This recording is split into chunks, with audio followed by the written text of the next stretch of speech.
भारत में लड़कियों की शिक्षा और स्वास्थ्य से जुड़ा एक ऐतिहासिक फैसला 23 जनवरी 2026 को सुप्रीम कोर्ट ने सुनाया है। सुप्रीम कोर्ट ने मासिक धर्म स्वच्छता केवल सामाजिक या सरकारी योजना का विषय नहीं, बल्कि संविधान के अनुच्छेद 21 के तहत जीवन और गरिमा के अधिकार का अभिन्न हिस्सा है। इसी आधार पर कोर्ट ने देश के सभी सरकारी और निजी स्कूलों को छात्राओं के लिए निःशुल्क सैनिटरी पैड उपलब्ध कराने का निर्देश दिया है। लड़कियों को फ्री में सैनिटरी पैड बांटना अनिवार्य होगा। लड़के और लड़कियों के लिए अलग अलग वॉशरूम बनाने होंगे। जो स्कूल ऐसा नहीं करेंगे उनकी मान्यता रद्द कर दी जाएगी। इसके साथ ही कोर्ट ने सभी राज्यों और केंद्र शासित प्रदेशों को निर्देश दिया है कि हर स्कूल में दिव्यांगों के अनुकूल टॉयलेट बनाया जाए।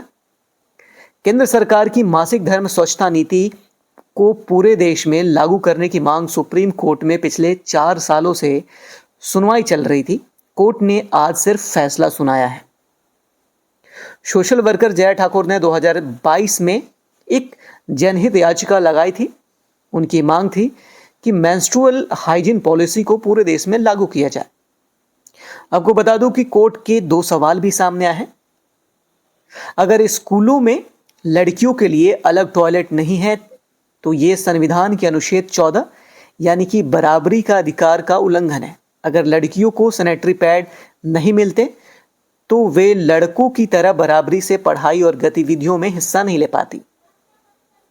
मासिक धर्म के दौरान सम्मानजनक सुविधा मिलना संविधान के अनुच्छेद 21 यानी कि जीवन और गरिमा का अधिकार का हिस्सा है।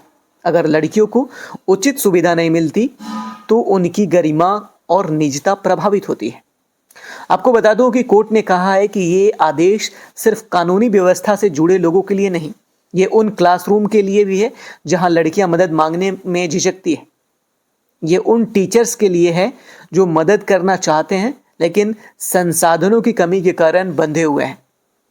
ये उन माता पिता के लिए भी है जो शायद ये नहीं समझ पाते कि उनकी चुप्पी का क्या असर पड़ता है।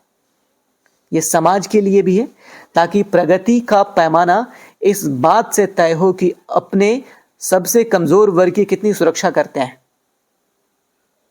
हम हर उस बच्ची तक ये संदेश पहुंचाना चाहते हैं जो स्कूल में अनुपस्थिति की शिकार बनी क्योंकि उनके शरीर को बोझ की तरह देखा गया, जबकि इसमें उनकी कोई गलती नहीं है। साल 2022 में मध्य प्रदेश की social worker doctor Jaya Thakur ने सुप्रीम कोर्ट में एक जनहित याचिका दायर की और 28 नवंबर 2022 को सुप्रीम कोर्ट ने इस याचिका पर केंद्र सरकार को नोटिस जारी किया और 10 अप्रैल 2023 को कोर्ट ने केंद्र सरकार को मेंस्ट्रुअल हाइजीन पर नेशनल पॉलिसी बनाने का निर्देश दिया। फिर 12 नवंबर 2024 को केंद्र सरकार ने कोर्ट में बताया कि नेशनल पॉलिसी बनाई जा चुकी है, उस पर चर्चा हो। फिर 12 दिसंबर 2024 को सुप्रीम कोर्ट ने सुनवाई पूरी की और फिर 30 जनवरी 2026 को कोर्ट ने फैसला सुनाते हुए कहा कि सभी स्कूलों में फ्री सैनिटरी पैड दिए जाएं। चलिए अब समझ लेते हैं कि मेंस्ट्रुअल हाइजीन पॉलिसी क्या है। लड़कियों को सस्ते और सुरक्षित सैनिटरी पैड मिले, स्कूलों में लड़कियों के लिए अलग और साफ टॉयलेट हो, जरूरत पड़ने पर स्कूलों में भी सैनिटरी पैड उपलब्ध हो, मासिक धर्म पर खुलकर बात करने और जागरूकता बढ़ाने का अभियान हो, गांव और गरीब इलाकों में खास सुविधा देने का जोर, इस्तेमाल किए गए पैड के डिस्पोजल की व्यवस्था, लड़कियों को मासिक धर्म से जुड़ी सही जानकारी दी जाए, समाज में फैली गलत धारणाओं और शर्म को खत्म करना, सरकारी योजनाओं से सैनिटरी प्रोडक्ट को जोड़ना, महिलाओं के स्वास्थ्य और सम्मान को प्राथमिकता देना। आपको बता दूं कि WHO 2024 की रिपोर्ट के मुताबिक दुनिया के 10 में से सिर्फ 4 स्कूल ही मासिक धर्म की जानकारी देते हैं। हालांकि इस पे आपकी क्या राय होगी कमेंट जरूर करिएगा और इस वीडियो को शेयर कर दीजिएगा ताकि पूरी जनता को पता चले कि सरकार और सुप्रीम कोर्ट उनके लिए क्या फैसला सुनाई है।